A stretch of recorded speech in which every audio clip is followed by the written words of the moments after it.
कौसल्या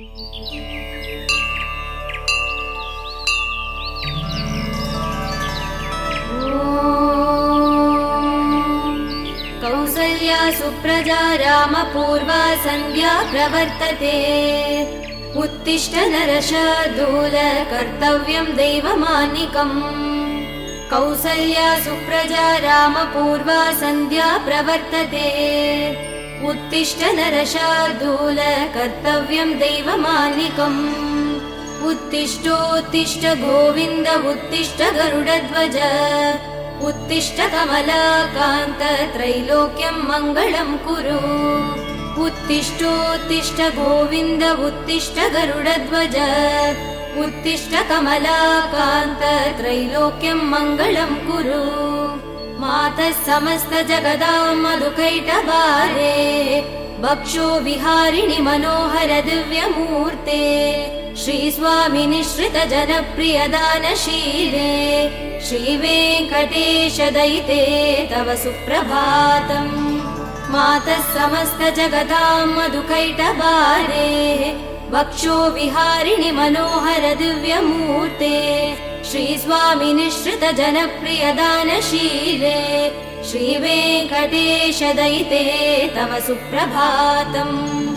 तव सुप्रभातमरविन्दलोचने। भवतु प्रसन्नमुखचन्द्रमण्डले। विधिशङ्करेन्द्र वनिताभिरर्चिते। वृषशैलनाथ दयिते दयानिधे। अर्त्यादि सप्तऋषयः समुपास्य सन्ध्याम्। आकाश सिन्धु कमलानि मनोहराणि। आदाय पादयुगमर्चयितुं प्रपन्नाः। शेषाद्रिशेखर विभो तव सुप्रभातम्। पञ्चाननाब्ज भव षण्मुख वासवाद्याः। त्रैविक्रमादिचरितं विबुधास्तुवन्ति।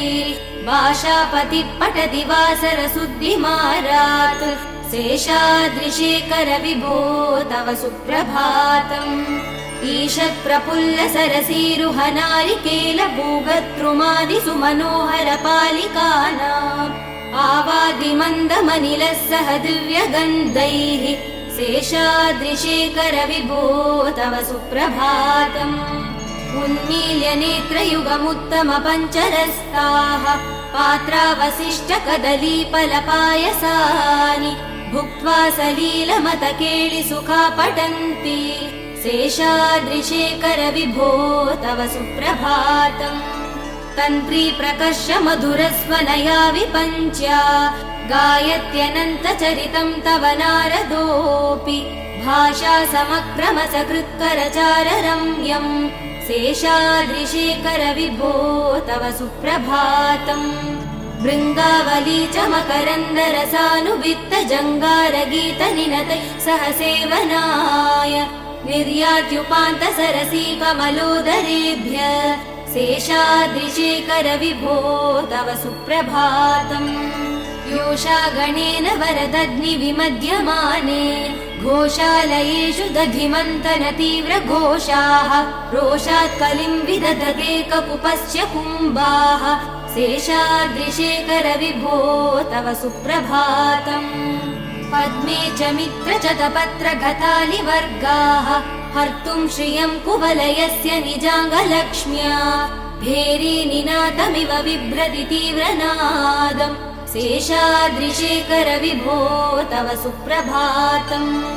श्रीमन्नभीष्टवरदाखिल लोकबन्धो। श्री श्रीनिवास जगदेकदयैक सिन्धो। श्रीदेवता गृहभुजान्तर दिव्यमूर्ते। श्रीवेङ्कटाचलपते तव सुप्रभातम्। श्रीमन्नभीष्टवरदाखिल लोकबन्धो। श्री श्रीनिवास जगदेकदयैक सिन्धो। श्रीदेवता गृहभुजान्तर दिव्यमूर्ते। श्रीवेङ्कटाचलपते तव सुप्रभातम्। श्रीस्वामि पुष्करिणिका प्लव निर्मलाङ्गाः। श्रेयोर्तिनो हर विरिञ्चि सनन्दनाद्याः। द्वारे वसन्ति वरवेद्रहतोत्तमाङ्गाः। श्रीवेङ्कटाचलपते तव सुप्रभातम्। श्रीशेषशैलगरुडाचल वेङ्कटाद्रिनारायणाद्रिवृषभाद्रिवृषाद्रिमुख्याम् आज्ञां त्वदीय वसतेरनिसंवदन्ति श्रीवेङ्कटाचलपते तव सुप्रभातम् सेवा परा शिव सुरेश कृशानुधर्म रक्षोऽम्बुनाथ पवमान धनाधिनाथाः बद्धाञ्जलि प्रविलसन्निजशीष देशाः श्रीवेङ्कटाचलपते तव सुप्रभातम् धाटीषु देविह गराज मृगाधिराज नागाधिराज गजराज हयाधिराजाः स्वस्वाधिकार महिमादिकमर्तयन्ते श्रीवेङ्कटाचलपते तव सुप्रभातम् सूर्येन्दुभौम बुधवाक्पति काव्य सौरि स्वर्भानुकेतु दिविशत् परिषत् प्रधानाः त्वद्दासदास चरमावधिदासदासाः श्रीवेङ्कटाचलपते तव सुप्रभातम् त्वत्पादधूलिभरितस्फुरितोत्तमाङ्गाः स्वर्गापवर्ग निरपेक्ष निजान्तरङ्गाः कल्पागमाकलनया कुलतां लभन्ते श्रीवेङ्कटाचलपते तव सुप्रभातम् त्वद्गोपुराग्रसिगराणि निरीक्षमाणाः स्वर्गापवर्ग पदवीं परमां श्रयन्त मर्त्या मनुष्य भुवने मतिमाश्रयन्ते श्रीवेङ्कटाचलपते तव सुप्रभातम् श्रीभूमिनायक दयादिगुणामृताब्धे देवाधिदेव जगदेक चरण्यमूर्ते श्रीमन्ननन्त गरुडादिभिरर्चिताङ्ग्रे श्रीवेङ्कटाचलपते तव सुप्रभातम् श्रीपद्मनाभ पुरुषोत्तम वासुदेव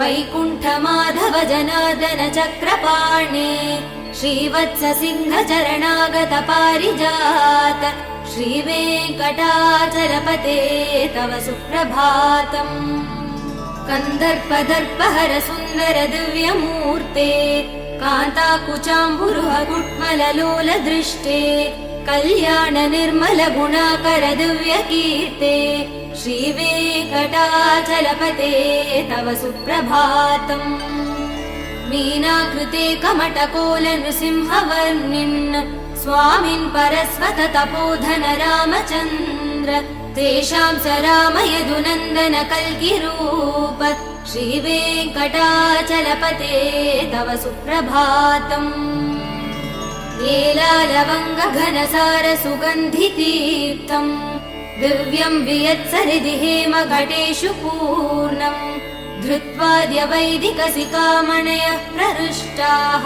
तिष्ठन्ति वेङ्कटपते तव सुप्रभातम् भास्वानुदेति विकचानि सरोरुहाणि सम्पूरयन्ति निनदैकगुबो विहङ्गाः श्रीवैष्णवा सततमर्थितमङ्गलास्ते धामाश्रयन्ति तव वेङ्कट सुप्रभातम् ब्रह्मादयः सुरवरास महर्षयस्ते सन्दः सनन्दन मुखास्त्वत योगिवर्याः धामाश्रयन्ति तव हि मङ्गलवस्तु हस्ताः श्रीवेङ्कटाचलपते तव सुप्रभातम् लक्ष्मीनिवास निरवध्य गुणैक सिन्धो संसार सागर समुत्तरणैकसेतो वेदान्त वेद्य निज वैभव भक्त भोग्य श्रीवेङ्कटाचलपते तव सुप्रभातम् लक्ष्मीनिवास निरवध्य गुणैक सिन्धो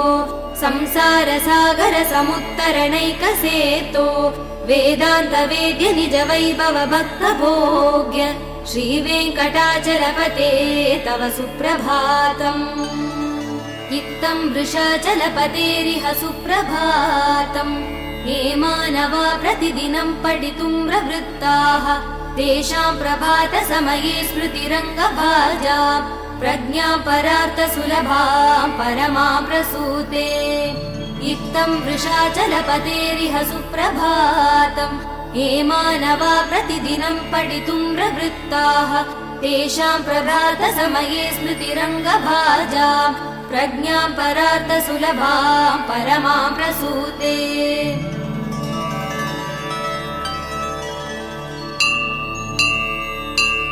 कमलाकुचूचुक कुङ्कुमतो नियतारुणितातुलनीलतनो कमलायतलोचन लोकपते विजयी भव वेङ्कटशैलपते कमलाकुचूचुक कुङ्कुमतो नियतारुणितातुलनीलतनो कमलायतलोचन लोकपते विजयी भव वेङ्कटशैलपते सचतुर्मुख षण्मुख पञ्चमुख प्रमुखाखिल दैवतमौलिमणे शरणागतवत्सल सारनिधे परिपालय मां वृषशैलपते अतिवेलतया तव दुर्विषहैरनुवेलकृदै प्रपराधसदैः हरितं त्वरितं वृषशैलपते परया कृपया परिपाहि हरे अधिवेङ्कटशैलमुदारमते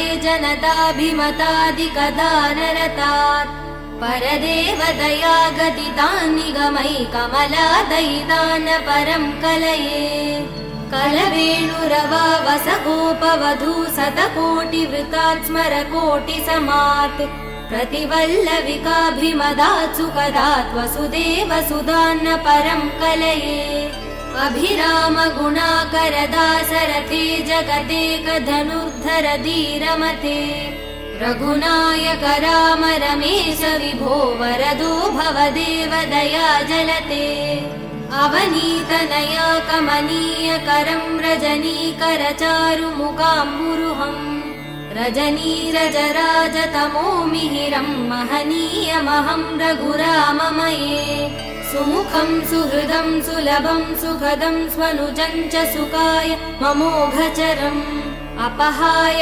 रघुत्वहमन्यमहं नत कञ्चन कञ्चन जातु भजे विना वेङ्कटेशं ननाथो ननाथः सदा वेङ्कटेशं स्मरामि स्मरामि हरे वेङ्कटेश प्रसीद प्रसीद प्रियं वेङ्कटेश प्रयच्छ प्रयच्छ विना वेङ्कटेशं ननाथो ननाथः सदा वेङ्कटेशं स्मरामि स्मरामि हरे वेङ्कटेश प्रसीद प्रसीद प्रियं वेङ्कटेश प्रयच्छ प्रयच्छ अहं दूरतस्ते पदाम्भोजयुग्म प्रणामे च यागत्य सेवां करोमि सकृत्सेवया नित्यसेवाफलं त्वं प्रयच्छ प्रयच्छ प्रभो वेङ्कटेश अज्ञानिना मया दोषान् शेषान् विहितान् हरे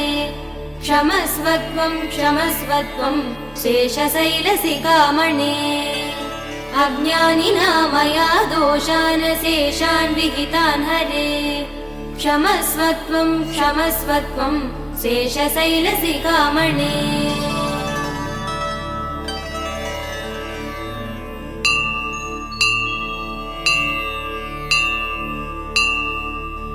ईशानां जगदोऽस्य वेङ्कटपते विष्णो परां प्रेयसी तद्वक्षस्थलनित्यवासरसिकां तक्षान्ति संवर्धिनीं पद्मालङ्कृतपाणिपल्लवयुगां पद्मासनस्तां श्रियं वात्सल्यादिगुणोज्ज्वलां भगवतीं वन्दे जगन्मातरम् ईशानां जगदोऽस्य वेङ्कटपते विष्णो परां प्रेयसी तद्वक्षस्थलनित्यवासरसिकां तक्षान्ति संवर्धिनीं पद्मालङ्कृतपाणिपल्लवयुगां पद्मासनस्तां श्रियं वात्सल्यादिगुणोज्ज्वलां भगवतीं वन्दे जगन्मातरम् श्रीमन्कृपाजलनिधे श्रुत सर्वलोक सर्वज्ञ शक्तनतवत्सल सर्वशेषिन् स्वामिन् सुशील सुलभाश्रित पारिजात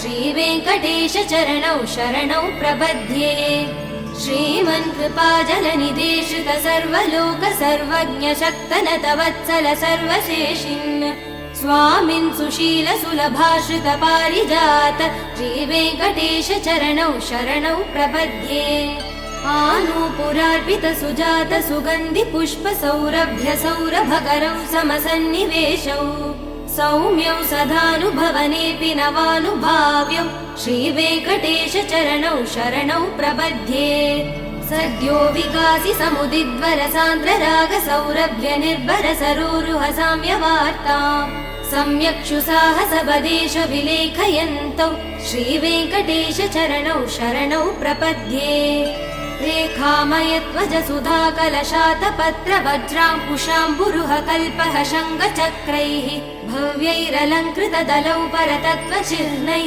श्रीवेङ्कटेश चरणौ शरणौ प्रपद्ये ताम्रोधरद्युति पराजित पद्मरागौ बाह्यैर्महोभिरविभूत महेन्द्र नीलौ उद्यन्नकांशुभिरुदस्त शशाङ्गभासौ श्रीवेङ्कटेश चरणौ शरणौ प्रपद्ये सप्रेम भीति कमलाकर पल्लवाभ्यां संवाहनेऽपि शबदिक्लममादधानौ कान्ताववाङ्मनस गोचर सौकुमार्यौ श्रीवेङ्कटेश चरणौ शरणौ प्रपद्ये लक्ष्मी महीतदनुरूप निजानुभाव नीलादिदिव्य महिषीकर पल्लवानाम् आरुण्य संक्रमण दक्किल सान्द्र रागौ श्रीवेङ्कटेश चरणौ शरणौ प्रपद्ये नित्यानमद्विधि शिवादि किरीट कोटि प्रत्युक्त दीप्त नवरत्न महाप्ररोहैः नीराजनाभिरिमुदारमुपादधानौ श्रीवेङ्कटेश चरणौ शरणौ प्रपद्ये विष्णोपदे परम इत्युदित प्रशंसौ यौ मध्व उत्सहिति भोग्यतयाप्युपातौ भूयस्तथेति तव पाणितल प्रदिष्टौ श्रीवेङ्कटेश चरणौ शरणौ प्रपद्ये पार्थाय तत्सदृश सारथिना त्वयैव यौ दर्शितौ स्वचरणौ शरणं व्रजेति भूयोऽपि मह्यमिहतौ करदर्शितौ ते श्रीवेङ्कटेश चरणौ शरणौ प्रपद्ये मन्मूर्ध्निकालियपणे विकटाटवीषु श्रीवेङ्कटाद्रिशिखरे शिरसि श्रुतीनाम् चित्तेऽप्यनन्य मनसां सममाहितौ ते श्रीवेङ्कटेश चरणौ शरणौ प्रपद्ये अम्लान हृष्यदवनीतलकीर्ण पुष्पौ श्रीवेङ्कटाद्रिशिखराभरणायमानौ आनन्दिता किल मनोनयनौ तवैतौ श्रीवेङ्कटेश चरणौ शरणौ प्रपद्ये प्रायप्रपन्न जनता प्रथमावगाह्यौ मातुस्तनाविव शिशोरमृतायमानौ प्राप्तौ परस्पर तुला मधुलान्तरौ ते श्रीवेङ्कटेश चरणौ शरणौ प्रपद्ये सत्वोत्तरै सतत सेव्य पदाम्बुजेन संसार तारक दयादृदृगञ्जलेन सौम्योपयन्तृमुनिना मम दर्शितौ ते श्रीवेङ्कटेश चरणौ शरणौ प्रपद्ये सत्वोत्तरै सतत सेव्य पदाम्बुजेन संसार तारक दयादृदृगञ्जलेन सौम्योपयन्तृमुनिना मम दर्शितौ ते श्रीवेङ्कटेश चरणौ शरणौ प्रपद्ये शीशश्रिया घटिकया त्वदुपाय भावे प्राप्ये त्वयि स्वयमुपेयतया स्फुरन्त्या नित्याश्रिताय निरवध्य गुणाय तुभ्यं शां किङ्करो वृषगिरीश न जातु मह्यम् शीशश्रिया घटिकया त्वदुपाय भावे प्राप्ये त्वयि स्वयमुपेयतया स्फुरन्त्या नित्याश्रिताय निरवध्य गुणाय तुभ्यं शां किङ्करो वृषगिरीश न जातु मह्यम्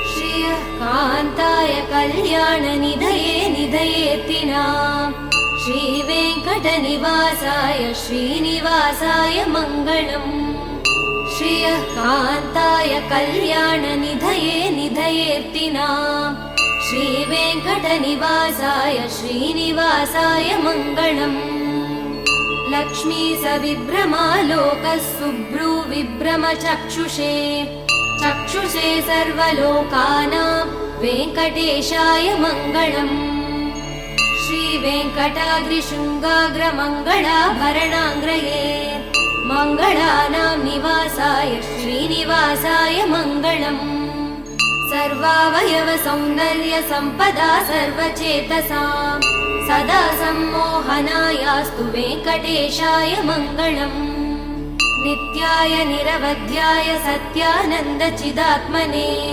सर्वान्तरात्मने श्रीमद्वेङ्कटेशाय मङ्गलम् स्वतः सर्वविदे सर्वशक्तये सर्वशेषिने सुलभाय सुशीलाय वेङ्कटेशाय मङ्गलम् परस्मै ब्रह्मणे पूर्णकामाय परमात्मने प्रयुञ्जे परतत्त्वाय वेङ्कटेशाय मङ्गलम् आकालतत्त्वमश्रान्तमात्मनामनुपश्यताम् अतृत्यमृतरूपाय वेङ्कटेशाय मङ्गलम् प्रायस्वचरणौ पुंसां चरण्यत्वेन पाणिना कृपया दिशते श्रीमद्वेङ्कटेशाय मङ्गलम् दयामृततरङ्गिण्यास्तरङ्गैरिव शीतलैः अपाङ्गैः सिञ्चते विश्वं वेङ्कटेशाय मङ्गलम् श्रग्भूषाम्बरहेतीनां सुषमावहमूर्तये